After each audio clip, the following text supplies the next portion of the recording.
अस्सलाम वालेकुम, मैं हूँ फिजियो एकेडमी से। आई होप के सब ठीक होंगे, खैरियत से होंगे। आज का हमारा न्यू टॉपिक है फॉरवर्ड हेड पोस्चर या sometime we call it text neck syndrome.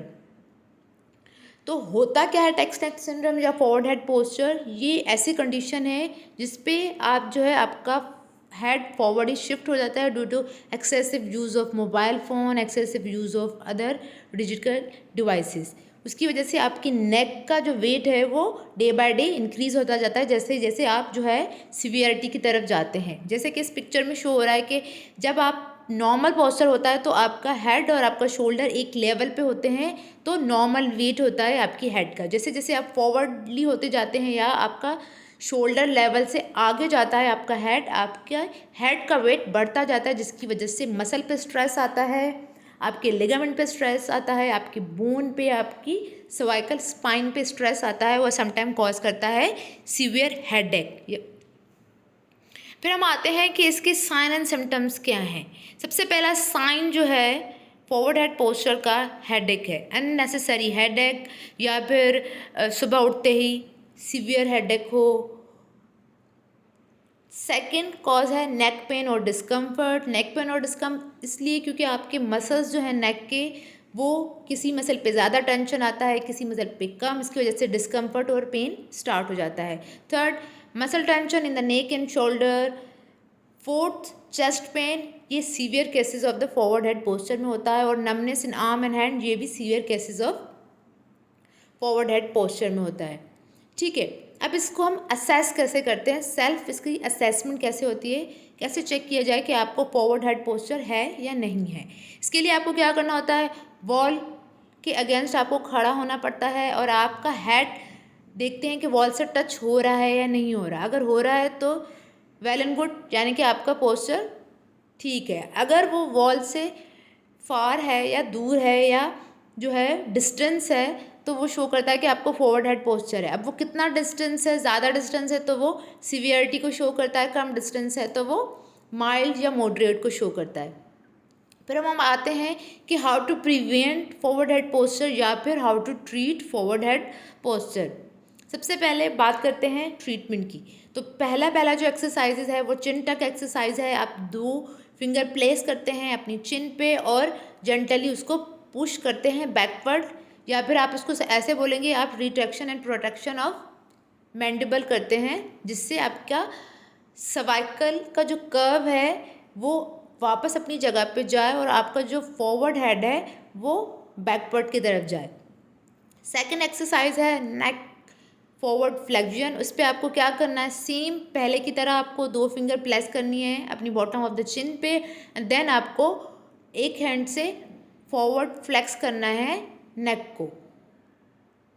Third, foam roll upper back exercise करनी है। उसके लिए आपको क्या करना है, फोम रोलर आपको प्लेस करना है शोल्डर ब्लेड पे। अगर फोम रोलर नहीं है तो टॉवल को रोल बना के वो आप अपनी शोल्डर ब्लेड के लेवल पे रखेंगे।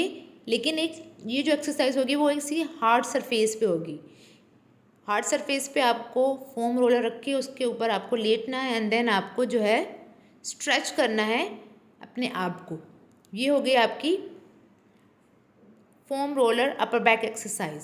नेक्स्ट है अपर ट्रेपेजियस स्ट्रेच। अब मसल की बात आ रही है, क्योंकि जैसे मैंने पहले भी बोला कि जब फॉरवर्ड हेड पोस्चर होता है तो कुछ मसल्स पे ज़्यादा टेंशन डेवलप होता है। तो उसमें एक मसल है ट्रेपेजियस। ट्रेपेजियस के अपर फाइबर पे बहुत ज़्यादा स्ट्रेस होता है, टेंशन डेवलप होता है, जिसकी वजह से आपको पेन होता है। तो उस पेन को ख़त्म करने के लिए या उस मसल की लेंथ को मेंटेन करने के लिए आपको उसको स्ट्रेच करना पड़ता है। स्ट्रेच कैसे करते हैं, place one hand behind the back and other on hand, gently move your neck side way. आपको बोथ साइड पे ये एक्सरसाइज करनी है, यानी कि पहले लेफ्ट साइड पे कर रहे हैं तो देन राइट साइड पे।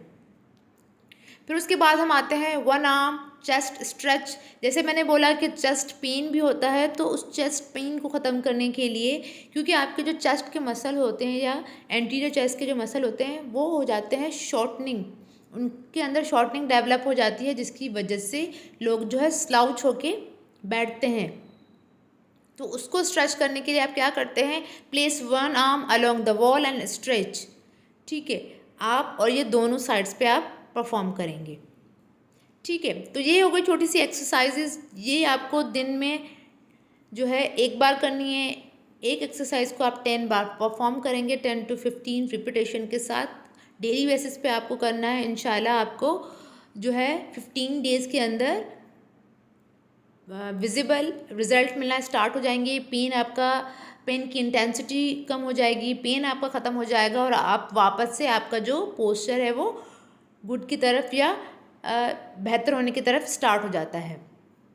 फिर सेकंड आते हैं अगर इसको प्रिवेंट कैसे करना है या इसको अपनी डेली लिविंग की एक्टिविटीज़ को किस तरीके से चेंज करना है। सबसे पहले आपको अपना सिटिंग पोस्चर चेंज करना है। बैक रेस्ट यूज़ करनी है ड्यूरिंग सिटिंग। जब भी आप डेस्कटॉप, लैपटॉप या कुछ भी यूज़ कर रहे हैं या आप स्टडी कर रहे हैं तो आपका पोस्चर मेंटेन रहना चाहिए। शोल्डर और आपका हेड एक लेवल पे रहना चाहिए। सेकंड, आपका सिटिंग पोस्चर, अगेन आपका सिटिंग पोस्चर अगर आप कुछ यूज़ नहीं कर रहे हैं, जस्ट ऐसे ही बैठे हैं, फिर भी आपका पोस्चर जो है वो मेंटेन होना चाहिए। बैक रेस्ट यूज़ करनी चाहिए। थर्ड, ड्यूरिंग मोबाइल फ़ोन आपका पोस्चर कैसा होना चाहिए। सबसे पहले मैंने पहले भी बोला था कि ये जो है टेक्स्ट नेक सिंड्रोम है तो ये मोबाइल फ़ोन की वजह से होता है मोस्टली, और यंग पॉपुलेशन में ज़्यादा होता है क्योंकि यूथ ज़्यादातर फ़ोन यूज़ करती है। तो ड्यूरिंग यूजेज ऑफ फ़ोन आपको अपना पोस्चर मेंटेन रखना है। आई लेवल पे मोबाइल रख के यूज़ करनी है, ना कि जो है फॉरवर्ड बैंड होके मोबाइल को यूज़ करना है। लास्ट, स्लीपिंग पोस्चर कैसा होना चाहिए आपका ड्यूरिंग स्लीप। आप अगर जो साइड लाइन में सोते हैं तो पिलो आप ऐसा यूज़ करें जिसमें आपकी नेक जो है वो न्यूट्रल पोजीशन में हो। सेम एज अगर आप सुपाइन लाइन में सोते हैं देन फिर भी आप पिलो ऐसा यूज़ करेंगे जिसमें आपका नेक और आपका शोल्डर लेवल एक हो, ना कि पिलो बहुत ज़्यादा मोटा हो जिसकी वजह से आपका बैंड हो रही हो नेक। ठीक है, तो ये छोटी सी करेक्शंस हैं जो आपको अपनी डेली लाइफ की एक्टिविटीज़ में करनी है to relieve neck pain. I hope को आपको समझ आ गया हो। आप जिन जिन लोगों को फॉरवर्ड हेड है या डेवलप हो रहा है वो प्रिवेंशन करें, अपनी डेली लाइफ एक्टिविटीज़ को थोड़ा सा मॉडिफाई करें, थोड़ी सी एक्सरसाइज करें। आपका नेक पेन बहुत जल्दी जो है वो ख़त्म हो जाएगा। हम ज़्यादातर समझते हैं कि हमें हेडेक जो है वो हम टेंशन ले रहे हैं या कुछ और प्रॉब्लम है जिसकी वजह से हमें हेडेक हो रहा है, नेक पेन हो रहा है, लेकिन मोस्ट ऑफ द केसेस में फॉरवर्ड हेड पोस्चर होता है क्योंकि हम ध्यान नहीं देते कि हम किस तरीके से डेली लाइफ में अपने आप को मूव कर रहे हैं, किस तरीके से डिजिटल डिवाइसेस को यूज़ कर रहे हैं। तो ये एक छोटी सी वीडियो आई होप कि आप लोगों को अच्छी लगी हो। कुछ भी पूछना हो तो कमेंट सेक्शन में जाके कमेंट करें। इंशाल्लाह मैं उस कमेंट का आपको रिप्लाई दूँगी। Thank you. अल्लाह हाफिज़।